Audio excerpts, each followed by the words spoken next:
Hello everybody, welcome back to the channel. So in today's video, I do want to speak about the future of Ronald Araujo, and then later in the video speak about Barcelona's high line and defensive strategy and what I believe Barcelona need to do for the next season to be more defensively aware, to be better defensively, to not concede as much, because I do want to compare Hansi Flick's Bayern and how much they have conceded compared to how many goals Hansi Flick's Barcelona have conceded. I do think that there's going to be some very interesting insights, and Araujo is going to play a big part of that. So I hope you guys do enjoy this video. There's going to be I'm going to try, okay? I'm going to try and make this under 15 minutes, and I'll just give my very best to make this as short as possible. Let's talk about this, right? Let's talk about Ronald Araujo first. According to Alex Pintanel, Ronald Araujo will stay at Barcelona. He has a contract until 2031 with a buyout clause of 65 million euros this summer. This is also going to rise to 80 million euros in January 2026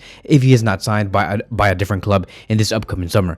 Despite this, the player isn't moving as he himself is very happy here. Now, Ronald Araujo also spoke about this, and he gave out some clear updates, and he said this like 2 days ago, and he stated this, and I quote, "I'm the Barcelona captain. I'm happy here, and I'm under contract until 2031. And so it's true, right? You know, like, he is one of the captains. There's a reason why he took it. That is because he is committed to this Barcelona team, and I know that whatever we saw over the past 6 months, and especially in January 2025, we thought and we had that feeling that Araujo wanted to leave FC Barcelona. And it was close, right? Like, he was supposed to go to Juventus. He was supposed to go to maybe even Manchester United or Bayern. But all of that has been shut down by Ronald Araujo himself over the past 24 to 48 hours. And I don't know, like, I would love to hear some clarification on Araujo and what he thought about what was going on back in January 2025, because maybe Araujo just said that, you know, we just needed to talk with FC Barcelona, and all of those rumors of me maybe going to Juventus was all made up. I would love to hear that, but, you know, he's now stating after 6 months later that he is here to continue. He's happy, he wants to be the Barcelona captain, and he is the Barcelona captain, and he is here for another 7 to 8 years. As long as Lamine Yamal. And you know, I mean, like, look, worst case scenario, he's lying and he spends one more season with us until the summer of 2026. Okay, fine, screw it.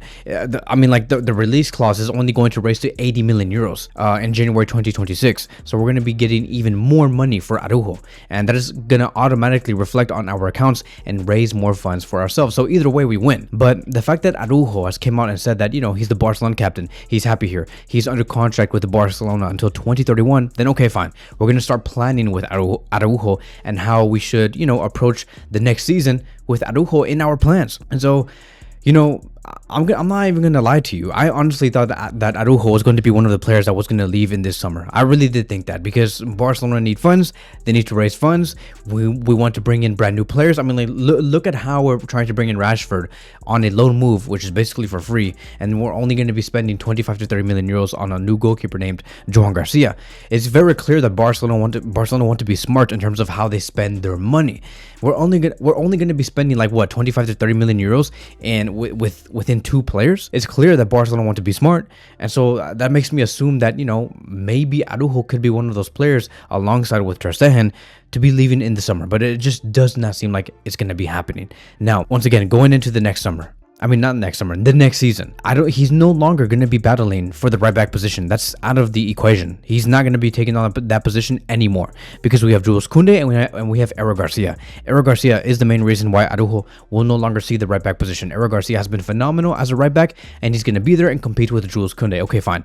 I do think that now it's going to be way more focused. He's going to 100% play as a center back and compete against Inigo Martinez and Cubarsí. And it's no longer going to be against Jules Koundé or Inigo Martinez or Cubarsí. It's going to be only between 2 players, Cubarsí and Inigo. That's it. And the thing is that right now, like, if you were to ask me who would you place in that back line, I would tell you Inigo Martinez and Cubarsí. I would not tell you Ronald Araujo. And I'm not trying to say that Araujo is a bad center back, which is the reason why I choose Inigo and Cubarsí. What I'm basically stating here is that Cubarsí and Inigo Martinez are such at a high level that Araujo cannot meet those demands. That's what I'm saying. Araujo is not a bad player. It's just that Cubarsí and Inigo Martinez are at a very high level. And what makes what makes it even worse for Araujo in terms of like his competitiveness to get into that starting 11 is that Inigo Martinez is 100% just focused on FC Barcelona. This guy does not even take on duties for the Spanish national team. Like practically, like he's basically retired for the Spanish national team. He can rest all summer. He'll be completely fine and ready for the preseason for FC Barcelona. Meanwhile, you have players like Araujo himself, who has to go to international duty.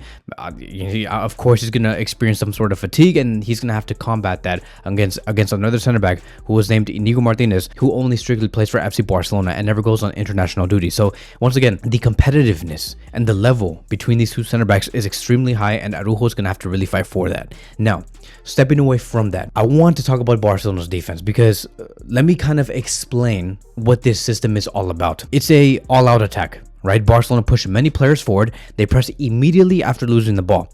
Point number 2, they defend with the ball.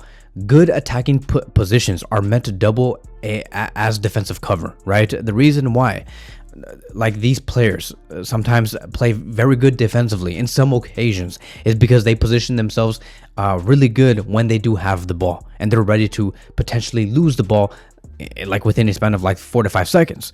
Point number 3, numbers at the back. Center backs often have 40 meters of space to defend 1v1 situations, and the keeper plays sweeper.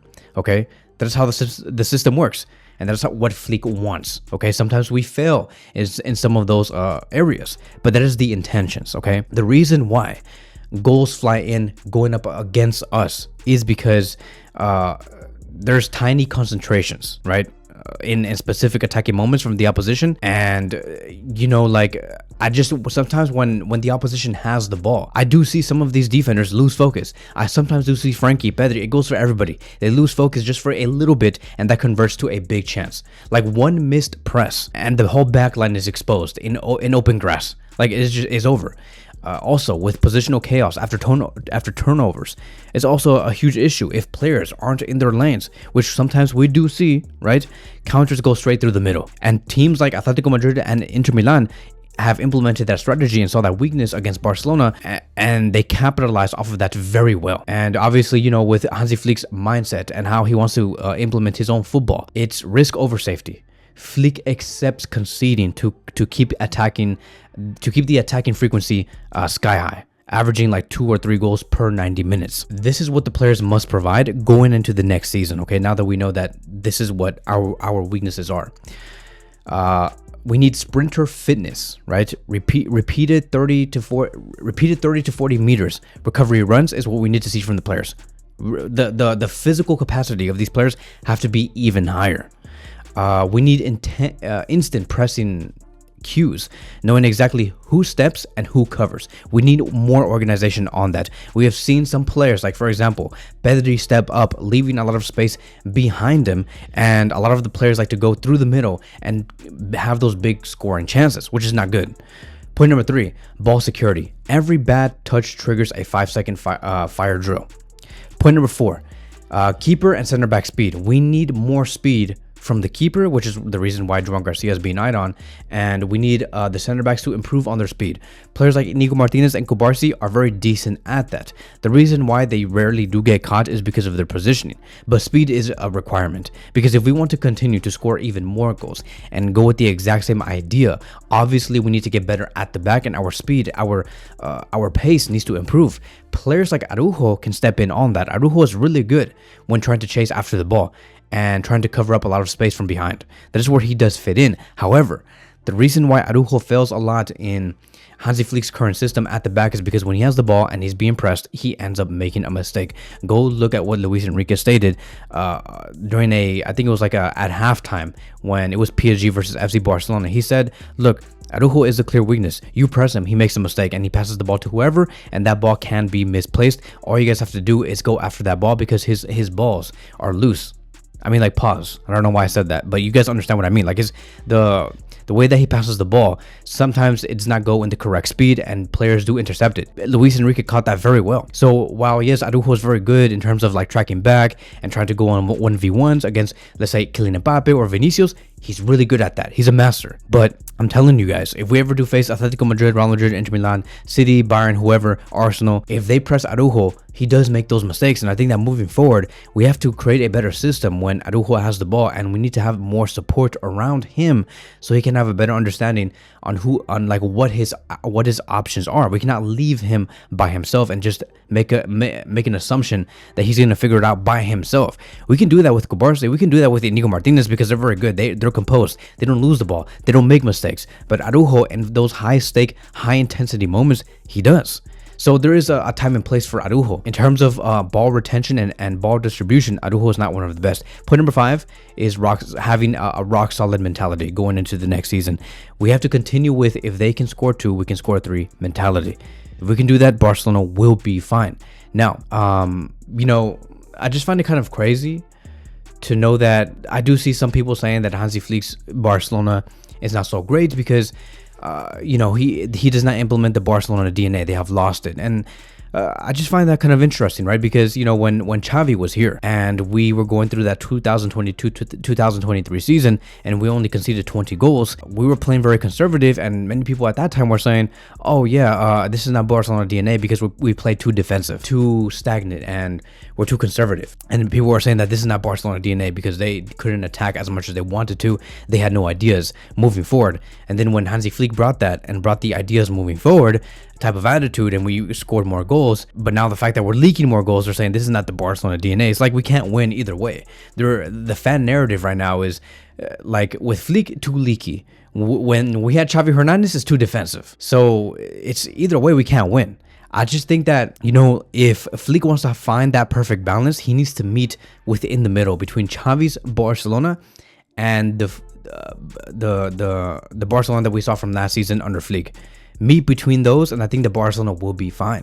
So in terms of like the practical conclusions on what I believe Barcelona need to do to find more balance going into the next season, because yes, we will find more, better profiles in the back line. We could develop better profiles in the back line, and maybe Araujo can contribute to that. But in terms of what practical steps can we take, point number 1 is going to be the error reduction is priority number 1. We cannot have those sloppy passes whatsoever. Point number 2, the pressing must be more, I would say, choreographed instead of improvised. Point number 3 is, I would just say, the mental edge, right, that can decide titles. So for example, we have to have that Rocky mindset going into the next season.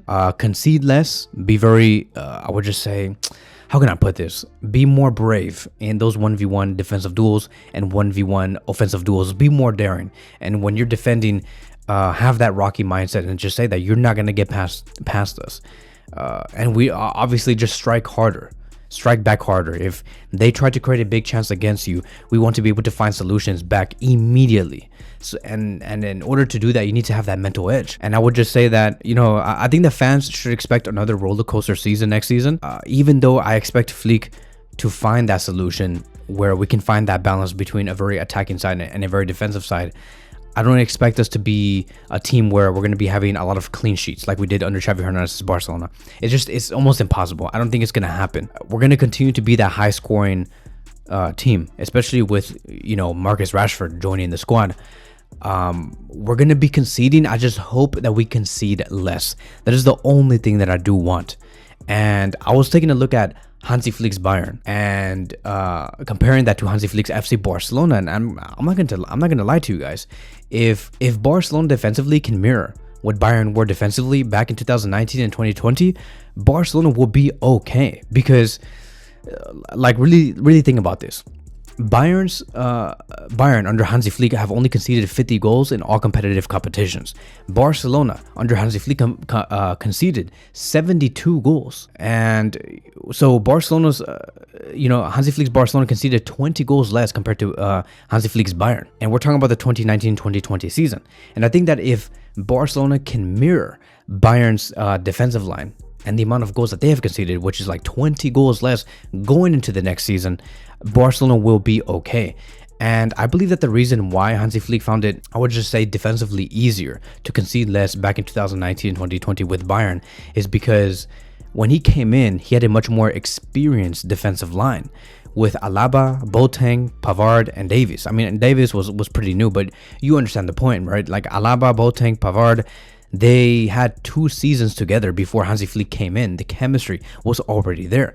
He also had Neuer, who was really good at being that sweeper at the back with much more experience. And Neuer has been acting as a sweeper and has rehearsed this since 2011. Right, so he had like 10 years of experience before Hansi Flick came in. So the only thing Hansi Flick had to do was say, okay, you guys are okay at the back. The only thing I'm gonna have to improve is the attacking side, and that's why Bayern became like a monster of a team, like 2 or 3 months later. And the reason why they won the Champions League and won everything on that season. So when you compare that defensive line of Bayern back in 2020 and 2019, it's nowhere near the inexperience. Like if you were to compare it with Araujo, Koundé, Nico Martinez, and Balde and Kubarsi, right? Those players they're a little inexperienced. They saw very little of Champions League football. They never really played together like a lot compared to Alaba, Boateng, Pavard, Davis, and you understand, right? So it's just how it is. And I think that knowing that we have gained a lot of experience in the past season under Hansi Flick, maybe next season for us, the 2025-2026 season, it will look a lot more organized because now we have another season under our belt with these players together. That Bayern team also had really good early ball recoveries with Thiago Alcantara, Goretzka, Kimmich. It was I would just say like a pressing midfield that was really good and organized, and they got the ball extremely fast. And I hope that the same thing can be said going into the next season with Pedri. I don't know who's going to be Pedri, Bernal, Frankie, or Casado, Pedri, Bernal. Who knows? We'll see. Gavi, Pedri, Frankie. We'll see. There's a lot of options, but a lot of things did help Hansi Flick at that time that Hansi Flick did not have for Barcelona in the last season that we have just finished. And once again, with the amount of experience that we have gained over the past 9 months, hopefully all of that can translate into the next season, and we find more balance. That is like the main theme of this video. Is I hope that we can find more balance within our system. I'm not expecting for Barcelona to have like 40 clean sheets next season, but I expect us to concede less and to recover the ball much faster. And I do hope that Araujo can play part of that system that we're going to try and implement going into the next season, since he wants to be fully committed to Barcelona until hopefully 2028, 2030, and just improve his game overall. So that is it, right? That is going to be wrapping up today's video. Thank you guys so much for watching, and I will see you guys in the next one.